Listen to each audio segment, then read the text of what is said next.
Nós estamos iniciando hoje a fase de inscrições para o nosso projeto Cariri 2. O pastor Elias e Marcelo, domingo passado, já falaram aqui sobre o trabalho que estamos fazendo lá no Cariri. Nós já organizamos uma igreja lá, temos agora um outro grupo, quase como uma espécie de congregação lá da igreja de Cariri também funcionando. O trabalho está se ampliando e vamos para cristalizar os resultados ali. Vamos fazer como o apóstolo Paulo fazia. Ele chegava num lugar, organizava uma igreja e depois de um tempo ele voltava para dar uma consolidada no trabalho. E é o que nós vamos fazer. Do nosso trabalho lá no Cariri resultou a organização de uma igreja lá em Juazeiro do Norte. E vamos voltar agora em julho com o mesmo esquema de projeto missionário para consolidarmos lá o trabalho. As inscrições começam hoje. Se você sabe que em julho será um final de semana, nós vamos viajar na quarta-feira, dia 22, e vamos trabalhar lá de quinta a domingo. E retornamos segunda-feira, no último final de semana de julho. Então pegue a ficha de inscrição com o nosso irmão Jorge, que depois da IBD estará com as fichas. E você encontrando com ele, pegue a ficha, já preencha. Durante a semana teremos fichas aqui na igreja também. E faça isso hoje, aqueles que já sabem que vão poder ir, para a gente já começar a formar a nossa caravana. Já que estamos falando em missões, um dos nossos primeiros projetos missionários, há algum tempo atrás, foi na cidade de Eloy Mendes, em Minas. E lá está o pastor Jorge, missionário da Junta de Missões Nacionais, trabalhando lá na cidade de Minas, em Eloy Mendes, com a sua esposa Ruth. E ele está nos visitando hoje. Eu vou dar a palavra a ele. Ele quer fazer uma saudação à igreja, quer nos contar alguma coisa do trabalho lá. Então ele e a Ruth estão, pode subir lá na tribuna também, pastor? Ele e a Ruth estão com a palavra para nos contarem alguma coisa lá do trabalho de Eloy Mendes, onde nós fizemos um dos nossos primeiros projetos missionários. A obra lá continua desde aquela época também. Vamos ouvir. Bom dia, irmãos. É bom rever alguns rostos aqui que conhecemos, né? Em 2009, para ser mais preciso, nós tivemos um trabalho, um projeto dos irmãos. Eu peço, pode botar só a imagem sem o som, nesse primeiro momento, é só para relembrar os irmãos, né? Tem um vídeo do projeto que os irmãos fizeram lá. Então os irmãos vão ver a foto de algumas pessoas daqui da igreja que participaram. E eu estou aqui, na verdade, irmãos, porque a minha família é do Rio de Janeiro e todo mês de janeiro a gente vem aqui fazer uma visita. E a gente tem uma amizade muito boa com nosso irmão Laelso. E nessa vez ele também nos pediu: pastor, não dá para você ir lá para rever os irmãos, né, matar a saudade? Então a gente procurou ver uma data. Nós estamos viajando amanhã de volta para Eloy Mendes, mas resolvemos estar aqui com os irmãos para compartilhar com os irmãos um pouquinho do que tem sido feito lá. E eu queria deixar com os irmãos o Salmo 126, e eu vou compartilhar com vocês apenas alguns versículos, do 3 ao 6, que diz assim: com efeito, grandes coisas fez o Senhor por nós, por isso estamos alegres. Restaura, Senhor, a nossa sorte, como as torrentes no Neguebe. Os que com lágrimas semeiam, com júbilo ceifarão. Quem sai andando e chorando, enquanto semeia, voltará com júbilo, trazendo os seus feixes. Quando os irmãos estiveram lá conosco lá em Mendes, nós estávamos no nosso primeiro aninho. E assim, tínhamos, na verdade, uma pequena congregaçãozinha com 3 membros e mais a nossa família. E tínhamos assim uma expressão muito pequena na cidade. E os irmãos chegando lá, na verdade, nos ajudaram a experimentar isso aqui que eu estou lendo aqui com os irmãos hoje. Nós começamos a sonhar um pouco mais alto. Hoje, depois, minha esposa vai estar mostrando para vocês o vídeo realmente desse ano. Mas antes tínhamos quase que nada. E a partir do que os irmãos fizeram, nós passamos a ser mais conhecidos na cidade, ter mais abertura com as autoridades da cidade, por ver o trabalho social, por ver um trabalho que realmente ajudou a muitas pessoas. E eu estou aqui para agradecer, porque o Senhor nos fez grandes coisas através também da vida dos irmãos, e nós somos muito gratos.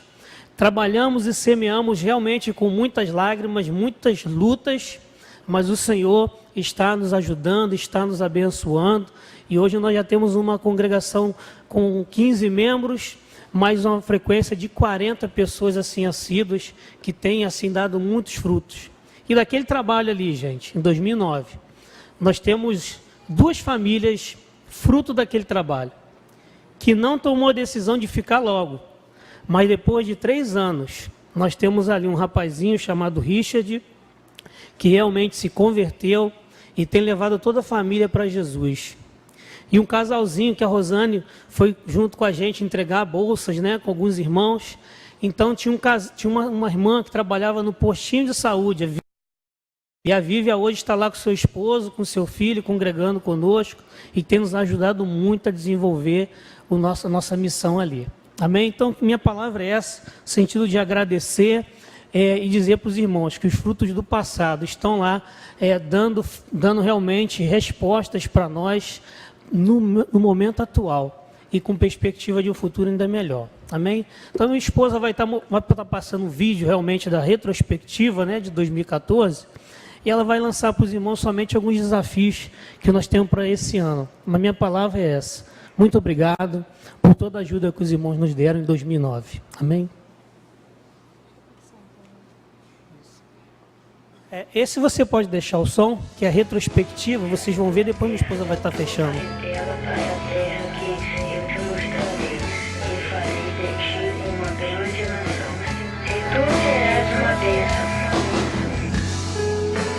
Sai de tua terra, ó filho meu, te mostrarei as estrelas no céu. Sai de tua terra, ó filho meu, te mostrarei a areia do mar. Será que posso contar?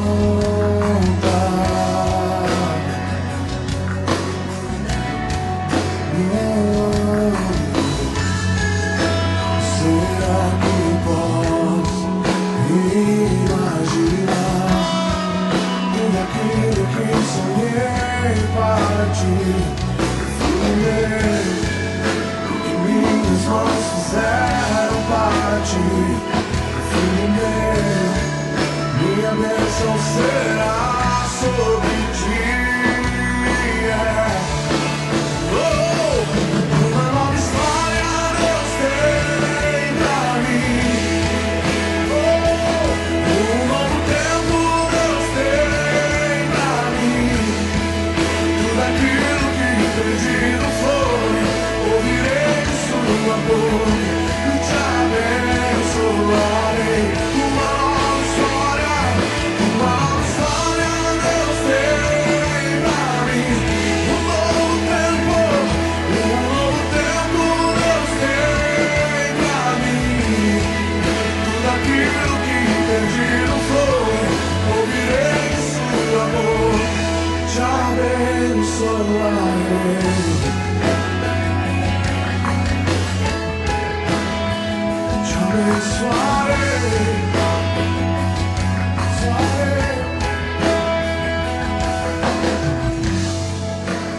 Sai de tua terra, ó filho meu, te mostrarei as estrelas do céu. Sai de tua terra, ó filho meu, te mostrarei a areia do mar. Será que posso voltar?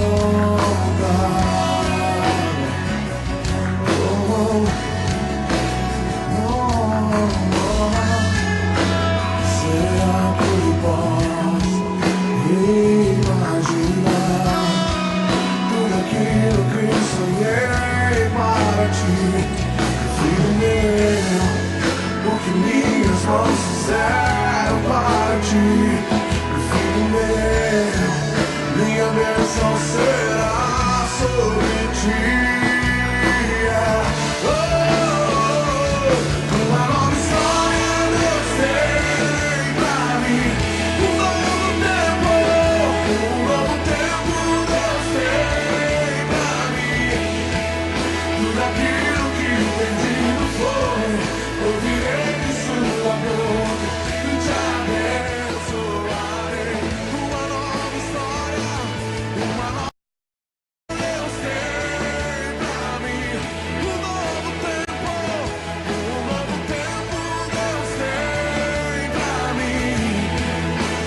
aquilo que perdido foi.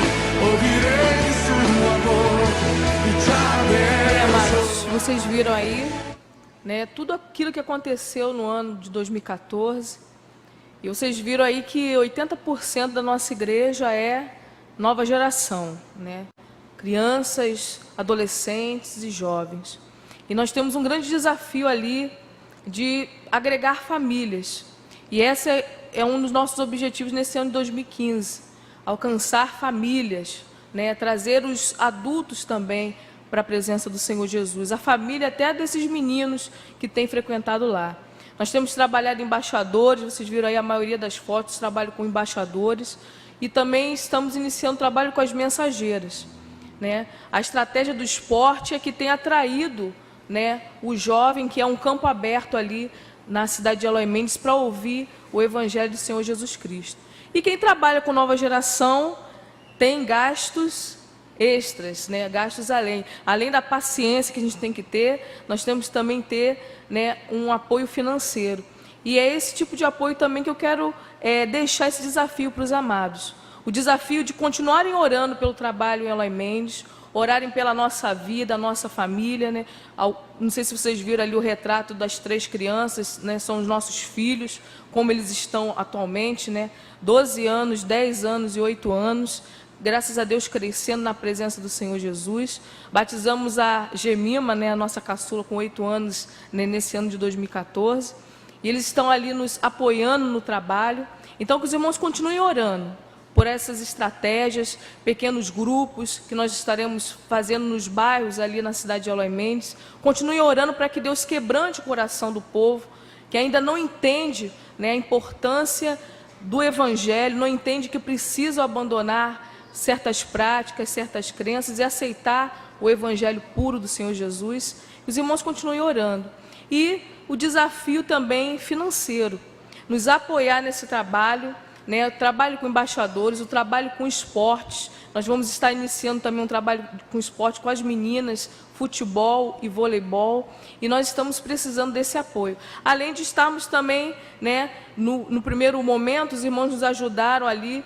Não sei se vocês repararam, os instrumentos que nós temos na igreja foram os irmãos que nos doaram no primeiro momento. E agora a gente está com o desafio de montar um grupo de pagode, né, para estar ali movimentando aqueles meninos. E a gente está precisando, né, comprar os instrumentos. Então, quero deixar também esse desafio para os amados. Que os amados estejam nos apoiando também financeiramente e em oração. E, querendo, Eloy Mendes está de portas abertas para novamente recebê-los ali, para estar abençoando ali o povo. Então, que Deus abençoe a amada igreja e faça cada dia mais crescer para a honra e glória do Senhor Jesus. Bem, vem cá que eu quero orar com vocês. Quem sabe a gente vai planejar um novo projeto missionário lá para Eloy Mendes. Como é pertinho aqui, a gente vai em julho para o Cariri. Quem sabe ainda desse ano ou iniciozinho do ano que vem, não é? Vamos ver. A igreja aqui gosta dessa, de fazer o tipo de trabalho missionário e é uma alegria para a gente, tá bem? Vamos orar? Deus querido, abençoa os teus servos, pastor Jorge, irmã Ruth. Nós ficamos felizes de ver o trabalho que eles estão realizando ali. Ficamos felizes de saber que nossa igreja fez parte das primeiras sementes que foram lançadas ali, logo que teus servos estavam iniciando o trabalho. E felizes de ver como eles têm colhido tantas coisas da dedicação e do empenho que eles têm dado à tua obra. Senhor, continua a abençoá-los, a conduzi-los com tua mão, a dar a eles tua sabedoria, a tua sensibilidade, a tua visão. E nos encherá de alegria sabermos que a obra lá em Eloy Mendes faz com que o Evangelho se torne cada vez mais conhecido. Nós oramos por teus servos, no precioso nome de Jesus. Amém. Amém. Deus abençoe vocês, viu? Na viagem de volta, tudo de bom. Dá um abraço lá nos meninos, tá bem? Os diáconos, venham aqui à frente, por favor. Nós vamos distribuir o pão e vamos distribuir depois o cálice, celebrando a ceia do Senhor. Você que já professou a sua pública profissão de fé, através do batismo, está em comunhão com o Senhor e com a sua igreja. Você vai receber o pão, que é o primeiro elemento desta ceia. Tudo isso que a gente ouviu da obra do Senhor começou com o Senhor Jesus nos amando, com Ele dando a sua vida por nós. E é isso que nós vamos celebrar agora. O Senhor Jesus nos amou, que deu a sua vida, que se entregou por nós, ao recebermos o pão, que é o símbolo do corpo do Senhor Jesus.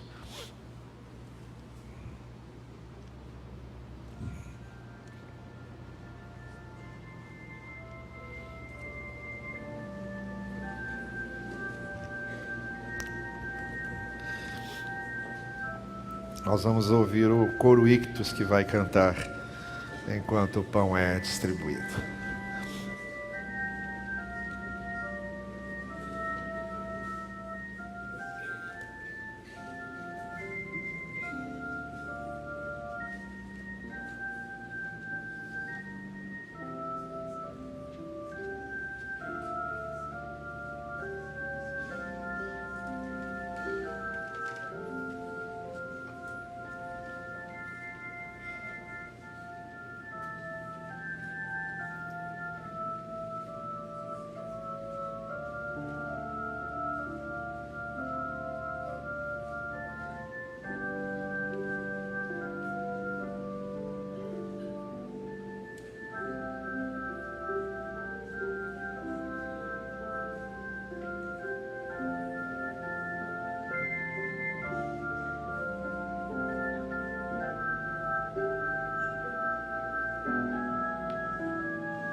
O Evangelho diz que Jesus tomou o pão e deu graças e o partiu entre os seus discípulos e disse: esse pão partido é o meu corpo, que também será partido por vocês. Todas as vezes que vocês comerem desse pão, lembrem-se do corpo que foi partido para a redenção de vocês. Então, sabendo que o Senhor veio nos redimir, vamos comer todos deste pão.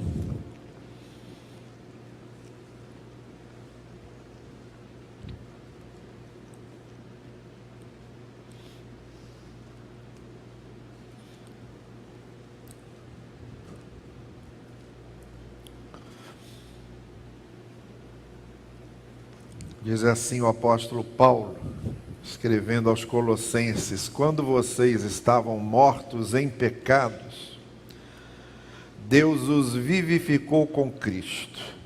Ele nos perdoou todas as transgressões. Ele cancelou a escrita da nossa dívida, que consistia em ordenanças e que nos era contrária, isto é, nós tínhamos uma dívida para com a lei de Deus, porque nós não a cumpríamos plenamente.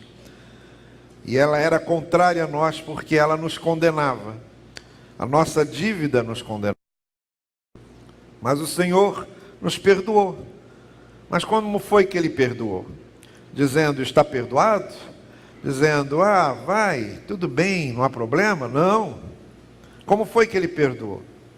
Ele a removeu, pregando-a na cruz, e tendo despojado os poderes e as autoridades, fez deles um espetáculo público, triunfando sobre eles na cruz. Há duas coisas aqui só, que antes de recebermos o cálice eu gostaria de enfatizar. A primeira é o preço do nosso perdão. Eu fico muito preocupado com a força que certas palavras vão perdendo. A gente tem a mania de criar eufemismos que, na verdade, enfraquecem a ideia do que a palavra quer dizer. Por exemplo, um eufemismo que a gente faz muito continuamente é, em vez de dizer morreu, a gente não diz morreu, a gente diz descansou. A gente diz, passou dessa para melhor. A gente diz, o Senhor o chamou. Não é assim que a gente diz? Que a ideia da morte sempre nos é muito desagradável. Então a gente cria uns eufemismos. E a mesma coisa a gente faz com a questão de perdão. Talvez para minimizar a nossa responsabilidade, em vez da gente dizer me perdoe, a gente criou alguns artifícios. Por exemplo, é muito comum hoje uma pessoa dizer, foi mal, sabe? Em vez de dizer, me perdoe, me desculpe, foi mal. Foi mal. E daí? O que quer dizer isso? Foi mal. Foi mal quer dizer o quê? Foi mal é o quê? É o lobo mal? O que é foi mal? Não foi mal. Não foi mal. Não foi um negócio que aconteceu sem querer. Eu causei. Eu pisei no seu pé, eu pisei no seu pé. Não foi mal. Eu pisei, não foi um negócio mal que aconteceu. Eu pisei, então me desculpe, me perdoe. A gente tenta minimizar certas coisas. Então a primeira coisa que eu quero deixar evidente aqui é o seguinte: o nosso pecado, Jesus não podia perdoar dizendo, foi mal. Não podia perdoar dizendo, deixa para lá. Não podia perdoar dizendo, não chore, não vai acontecer de novo, não. Ele só podia perdoar pegando a nossa dívida. E como diz o apóstolo Paulo, cravando aquela dívida na cruz, para que depois a gente fosse perdoado. O nosso perdão custou a vida de Jesus. Não foi mal. Custou a vida de Jesus. É a primeira coisa. Nós não somos perdoados porque Deus é bonzinho. Nós somos perdoados porque Deus é justo e é bom. Ele não é só bom, Ele é justo. Deus jamais diria, faz de conta que não aconteceu nada. Não existe isso. Faz de conta que não aconteceu nada. Não existe. Não existe, aconteceu. Você pecou, você está perdido, você está condenado. Aconteceu. Como faz de conta que não aconteceu nada? Aconteceu. Alguém tem que pagar por isso.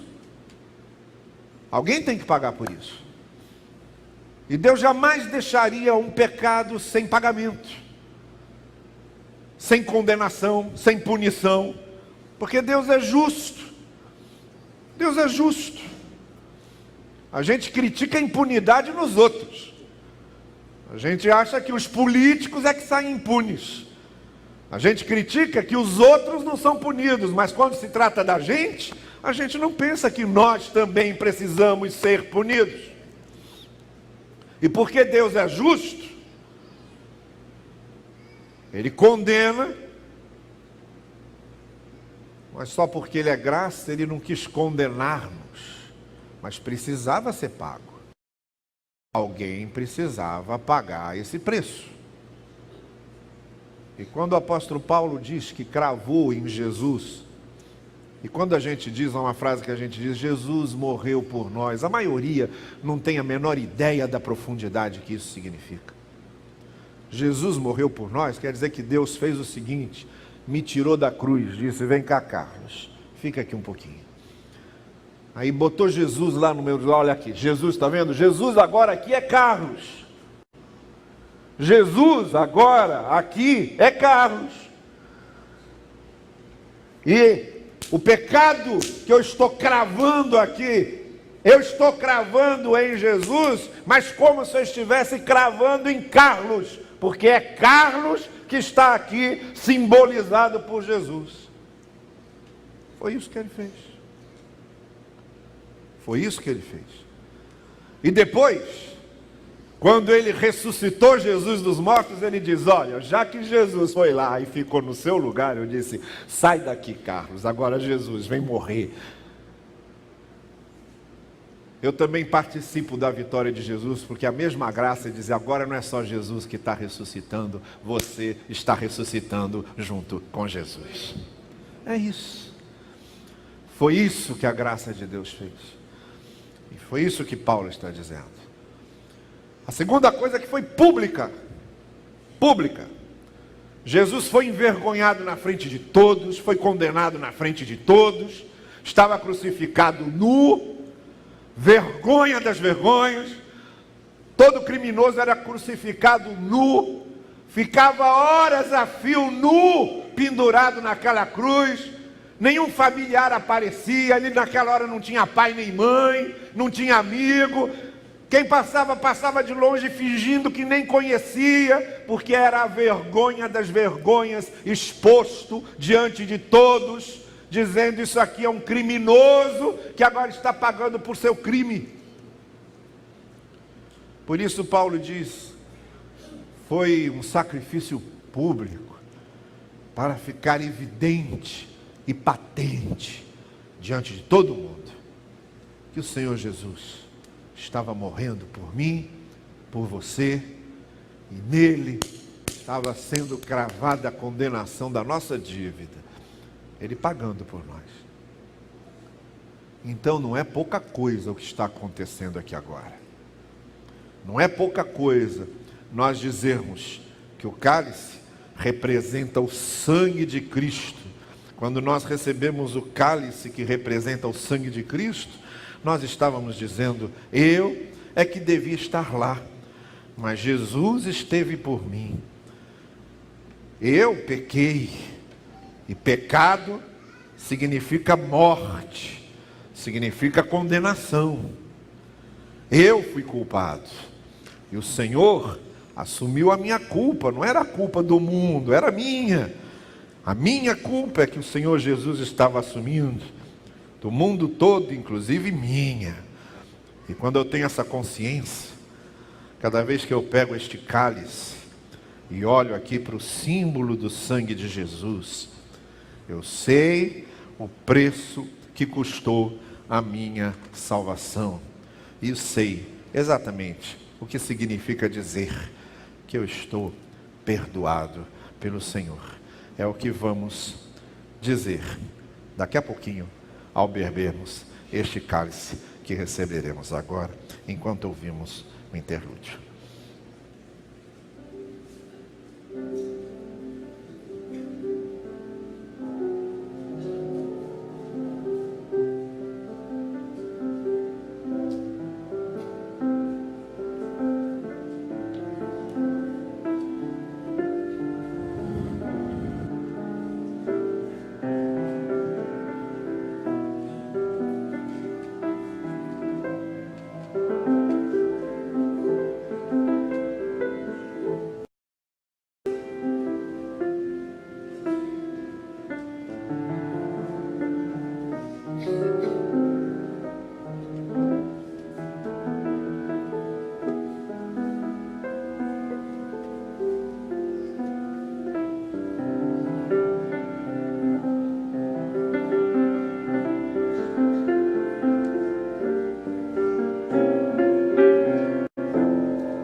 Jesus, este cálice é o pacto novo que eu faço com vocês no meu sangue. Bebei dele, todos vocês, em memória de mim, em memória do Senhor. Bebamos todos.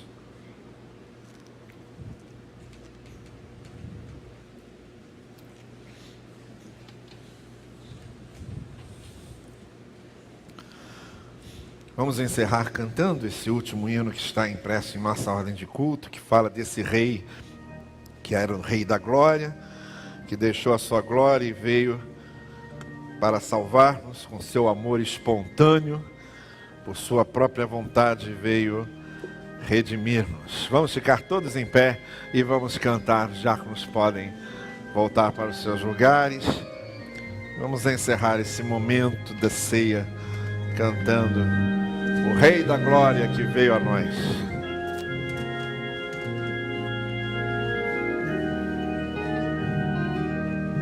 O Rei da Glória, o Rei dos Reis, Senhor dos Senhores, soberano Deus, é Jesus, é Jesus, é Jesus. Desceu da glória, desceu da glória, e homens fez, varão de dores, servos do Redentor, padeceu, sim, Jesus, padeceu. Sim, Cristo entregou sua vida de forma espontânea deu. Ninguém poderia obrigá-lo, pois seu próprio amor o moveu. Por isso venha assim.